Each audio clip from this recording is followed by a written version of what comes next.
آپ کو ناکام کرنے میں سب سے بڑا ہاتھ آپ کا اپنا ہے۔ وہ تمام الفاظ جو آپ کسی دوسرے شخص کے لیے نہیں استعمال کر سکتے، آپ اپنے آپ کو بولتے ہیں۔ آپ خود سوچیں، کیا آپ اپنے دوست کو یا اپنے سے کسی بڑے کو کہہ سکتے ہیں کہ تم نکمے ہو، تم بدصورت ہو، تم موٹے ہو، تم فلاں چیز میں ناکام ہو، تم کبھی کامیاب ہو ہی نہیں سکتے؟ آپ کبھی بھی نہیں کہیں گے۔ لیکن یہ تمام الفاظ آپ اپنے آپ کو کہتے ہیں۔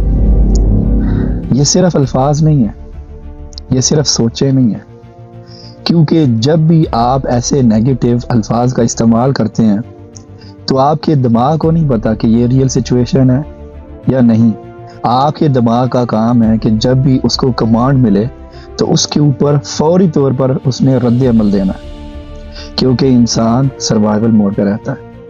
تو جب آپ اس طرح کے الفاظ بولتے ہیں یا سوچتے ہیں تو آپ کا دماغ یہ سمجھتا ہے کہ آپ نے اسے کوئی انسٹرکشن دے دی، تو وہ فوراً ایسے الفاظ سن کر آپ کے جسم میں زہریلے کیمیکل جو آپ کی باڈی کو اور آپ کے ذہن کو مزید اپسیٹ کرتے ہیں، اور پھر آپ کا اور ان الفاظ کی وجہ سے آپ کی فیلنگز چینج ہو جاتی ہے، اور پھر آپ گھنٹوں جدھر بھی آپ بیٹھے ہوتے ہیں بیٹھے رہیں گے، لیٹے ہیں تو لیٹے رہیں گے۔ آپ کے ذہن میں کانسٹنٹلی یہ سوچیں چلتی رہیں گی، کیونکہ آپ نے خود اپنے دماغ کا وہ بٹن آن کیا ہے۔ تو اگر آپ چاہتے ہیں کہ آپ کی زندگی میں سکون آئے تو آپ نے آئندہ یہ کرنا ہے کہ جب بھی آپ کے ذہن میں کوئی نیگیٹو سوچ آئے یا آپ اپنے آپ کو کوئی نیگیٹو ورڈ بولنے لگیں تو اس کو کسی پازیٹیو ورڈ کے ساتھ ریپلیس کرنے کی کوشش کریں۔ مثال کے طور پہ اگر آپ کے ذہن میں آتا ہے کہ میں کمزور ہوں تو فوراً سوچیں میں کمزور ہوں لیکن میرا اللہ تو بہت طاقتور ہے، تو میں اس کا بندہ ہوں، میرا اللہ میرے لیے کافی ہے۔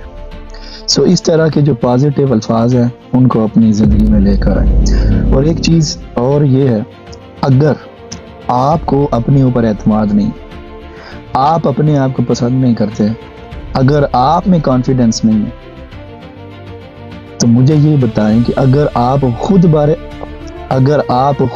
اپنے بارے میں یہ رائے قائم کرتے ہیں تو لوگ کس طرح آپ میں کانفیڈنس ڈھونڈیں گے؟ لوگ کس طرح آپ پر اعتماد کریں گے؟ سب سے پہلے آپ نے اپنے اوپر اعتماد کرنا ہے، آپ نے اپنا کانفیڈنس، اپنی لیڈرشپ شو کرنی ہے، تو پھر دوسرے آپ کو فالو کریں گے۔